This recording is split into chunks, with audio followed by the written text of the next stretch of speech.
पौराणिक कथाओं के अनुसार एक नगर में एक अत्यंत धर्मपरायण ब्राह्मणी रहती थी। वह प्रतिदिन नियमपूर्वक पूजा पाठ करती, व्रत रखती और भगवान श्रीहरि विष्णु की भक्ति में लीन रहती थी।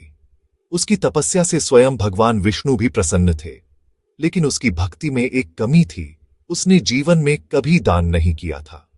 सनातन धर्म में कहा गया है कि पूजा से आत्मा शुद्ध होती है, लेकिन दान से जीवन पूर्ण होता है। भगवान विष्णु ने सोचा, इस ब्राह्मणी ने तपस्या से शरीर को तो पवित्र कर लिया है, यह बैकुंठ की अधिकारी तो बन गई है, लेकिन बिना दान के बैकुंठ लोक में इसका पालन कैसे होगा। यह सोचकर श्री हरि ने साधु का रूप धारण किया और ब्राह्मणी के द्वार पर जाकर भिक्षा मांगी। ब्राह्मणी ने साधु को देखा, लेकिन उसके मन में दान का भाव नहीं जागा। उसने भिक्षा में एक मिट्टी का ढेला साधु को दे दिया। भगवान विष्णु वह मिट्टी लेकर बैकुंठ लौट गए।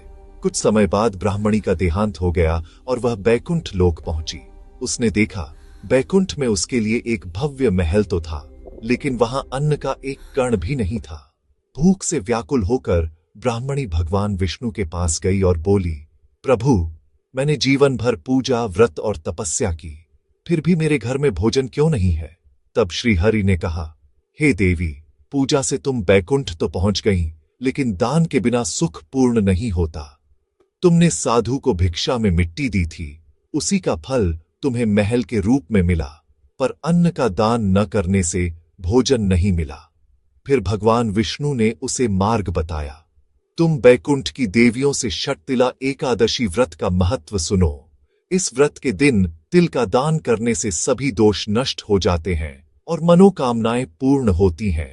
ब्राह्मणी ने प्रभु की आज्ञा का पालन किया। उसने षटतिला एकादशी का व्रत सुना और रखा तथा श्रद्धा से तिल का दान किया। इसके बाद उसकी सारी त्रुटियां समाप्त हो गईं और बैकुंठ लोक में उसे पूर्ण सुख, अन्न और वैभव प्राप्त हुआ। धार्मिक मान्यता है कि षटतिला एकादशी के दिन तिल का दान करने से पापों का नाश होता है और भक्त को बैकुंठ लोक का सुख प्राप्त होता है।